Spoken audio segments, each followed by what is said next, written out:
네, 고맙습니다.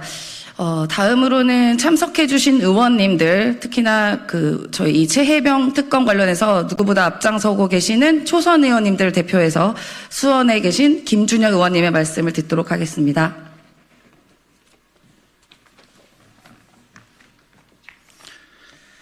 예, 수원정 지역 출신 국회의원 더불어민주당 김준혁 의원입니다. 해병대 최수근 상병의 억울한 죽음을 둘러싼 인물들의 추악한 민낯이 그대로 드러나고 있습니다. 정말 어제 나왔던 JTBC 보도, MBC 보도의 녹취록 내용은 충격적입니다. 민간인 이 씨가 VIP에게 인사와 관련된 청탁이 가능하고 임 전 사단장 승진은 물론 해병대 사성장군 신설까지 미리 알고 있었던 인물이라면 이보다 더한 국정농단이 어디 있겠습니까?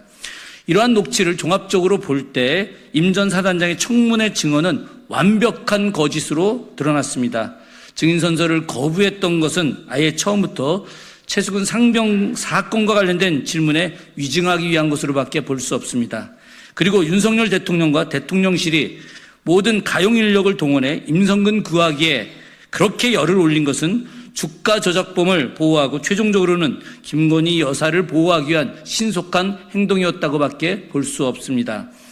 앞서 경북경찰청 형사기동대는 업무상 과실치사 혐의로 고발된 임성근 전 해병대 1사단장에 대해 혐의 없음으로 불송치 결정을 내렸습니다.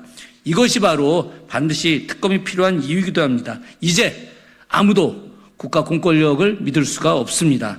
더불어민주당은 21대 폐기된 최상병 특검법을 22대 국회에서 당론 1호로 채택하고 다시 발의했습니다. 하지만 윤석열 대통령은 다시 한번 최상병 특검법을 거부했습니다. 취임 이후 15번째 거부권 행사입니다.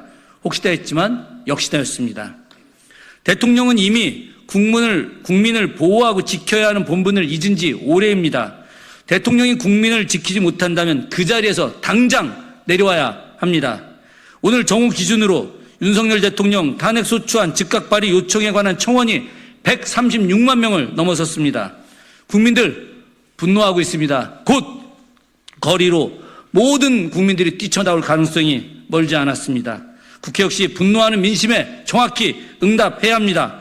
윤 대통령이 거부한 최상병 특검법을 반드시 재의결해서 통과시켜야 합니다.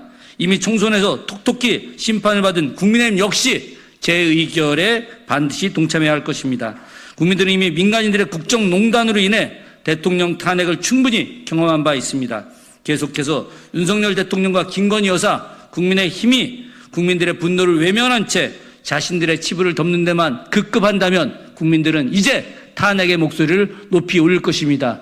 민주당 의원들도 여기에 함께 하게 될 것이고 야당 전체 의원들, 시민사회 전체가 윤석열 대통령의 탄핵에 대한 이야기를 본격적으로 추진해 나가게 될 것입니다. 그러니 이번에 최수근 상병 특검법을 재의결하는데 반드시 통과되게 온 의원들이 함께 나서야 될 거라고 생각합니다. 고맙습니다.